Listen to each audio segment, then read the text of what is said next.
ازيكم يا فنانين؟ اخباركم عاملين ايه؟ معاكم مازن عجوز. فيديو النهارده ان شاء الله فيديو سريع كده وبسيط. جاي بس جايب لكم قناه كده جميله ان شاء الله تفيدكم. قناه اسمها لمسات عمار. القناه دي موجوده على التليجرام، هتلاقي اللينك بتاعها في الديسكربشن تحت. تمام، تقدر تحمل من عليها حاجات كتيره جدا.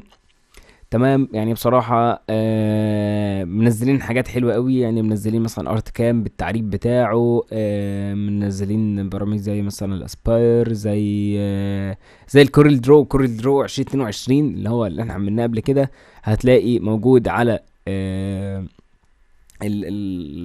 القناة عندهم، هتلاقي موجود التعريب بتاعه. وممكن بعد كده نبقى نعمل فيديو عن التعريب لو حد حابب. انا بصراحة ما بحبش البرنامج يكون عربي. هنا برامج اللي هي مثلا زي اللايت بيرن، الحاجات دي كلها بمختلف الاصدارات، شغل كويس جدا. هنا عندك برضو ليزر كاد، في شوية برامج حلوين تقدر انك تحملهم.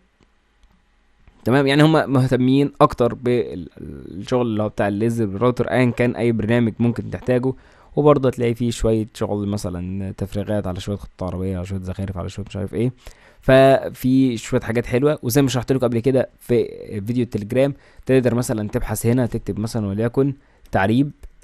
تمام، اهو تعريب بالطريقة دي، هيجيب لك هنا بقى تعريب اي حاجة. تمام، تعريب كورل درو مثلا 2021، تعريب كورل درو 22.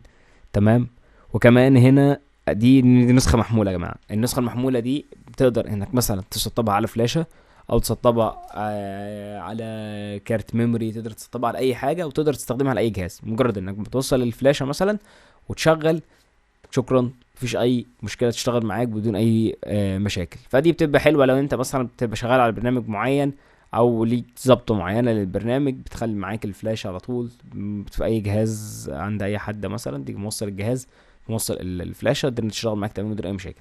تمام، بالاضافه ان هو متعرب ومتفعل، يعني انت ممكن تشتغل بيه عادي جدا من غير اساسا لا فلاشه ولا بتاع. يعني ممكن تسطبه عندك على جهازك من غير اي من غير ما تكون يعني محتاجه للحركه. تمام، فشويه حاجات حلوين. اتمنى انكم تخشوا على القناه، هتلاقوا حاجات كتير تعجبكم باذن الله. بس كده، ده كان فيديو النهارده، رب يكون الفيديو عجبكم. كان معاكم مازن عجوز، وسلام عليكم.